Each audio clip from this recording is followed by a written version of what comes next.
त्रिकोणमिति का सिद्ध करने वाला क्वेश्चन जो आपके एग्जाम में 2 नंबर के पूछे जाएंगे। तो चलिए इस क्वेश्चन को भी हम लोग सॉल्व करते हैं। क्वेश्चन हमारे पास है, सिद्ध करें कि 2 tan 30 डिग्री पूरे बटा 1 माइनस tan स्क्वायर 30 डिग्री बराबर √3 आया। तो आया कैसे, चलिए स्टार्ट करते हैं। सबसे पहले आप लोग लिखोगे हल, ठीक है। सबसे पहले कभी भी मैथ बनाओगे तो सॉल्व या फिर हल लिखना बहुत जरूरी है। चेक करो बाबू 2 tan, तो 2 हो गया इंटू tan 30 डिग्री का मान आपको पता होना चाहिए, पाई चार्ट में हमने पढ़ाया भी है, आप जाकर वहां चेक कर लो, ठीक है ना। तो tan 30 डिग्री का मान कहोगे सर जी होता कितना है, तो ये आपको पता होना चाहिए बाबू, अर्थात इसका जो मान होता है 1 बटा √3 होता है। कहोगे ठीक है सर। उसके बाद देख लो बाबू, यहाँ पे 1 माइनस tan स्क्वायर 30 डिग्री, लेकिन tan 30 का तो मान होता है ना 1 बटा √3, अब पूरे का स्क्वायर तो स्क्वायर चढ़ा दो, ठीक है। अब चेक करो कि हमको प्रूव करना है √3, तो हम इधर क्या कर रहे हैं, LHS है, बराबर की साइड को लेफ्ट हैंड साइड करते हैं, बराबर उस साइड को राइट हैंड साइड करने से RHS से प्रूव किया जाता है, ठीक है ना।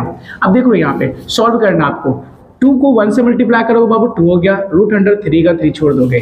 चेक कर लो इधर 1 का 1 हो गया, माइनस 1 का स्क्वायर करोगे 1 हो जाएगा, और ये से ये कट जाएगा तो बच जाएगा 3। ओके, अब देन यहाँ ध्यान दो कि ये सर कुछ नहीं तो 1 मानोगे। आगे देखो प्रोसेस क्या होगा बाबू, ऊपर कुछ नहीं कर सकते, 2 बटा √3 छोड़ दो, पूरे का बटा। चेक करो यहाँ पे भिन्न का जोड़ घटा होगा, 3 और 1 का एलसीएम 3 हो गया, 1 को इससे डिवाइड करोगे तो 3 बार में, 3 को मल्टीप्लाई 1 से करोगे तो 3 माइनस 3 को 3 से भाग करोगे, एक बार में 1 को 1 से मल्टीप्लाई करोगे तो 1 हो जाएगा। अब देख लो यहाँ पे क्या करेंगे सर, यहाँ पे क्या करना है, ऊपर हो गया हमारा 2 बटा √3 और नीचे हो गया 3 में से 1 घटाएंगे तो 2 और नीचे हो गया सर 3। अब चेक करो कि 1 2 3 4 हैं, तो कुछ नहीं करना, 2 बटा √3 पूरे का बटा ऐसे है ना बाबू।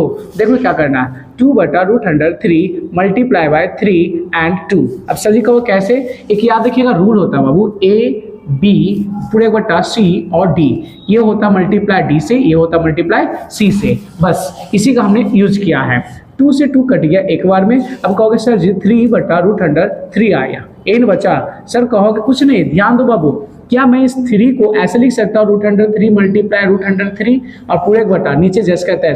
कहोगे सर जी कैसे, 3 को बाबू हमने ऐसे लिखा है, कैसे लिखा वो देख लो नोट में इधर इस गोल में सर्कल में, 3 √3 बराबर हो जाता है √9, इसका होता है वर्गमूल 3। तो देखो वही चीज लिखा हुआ है ना, एक रूट से √3 कट जाएगा तो हमारे पास आंसर आ गया √3, बस प्रूव हो गया। इसलिए लिखेंगे सर जी LHS बराबर RHS PROVED, प्रूफ। क्लियर हो गया, अब समझ में आ गई बात कैसे हमने बनाया, बहुत ही आसान तरीका से। सर यहाँ पे सबसे समझने की बात है कि A B C और D सर ने कहा, ठीक है ना। तो A के साथ गुना होगा D का और B के साथ गुना होगा C का।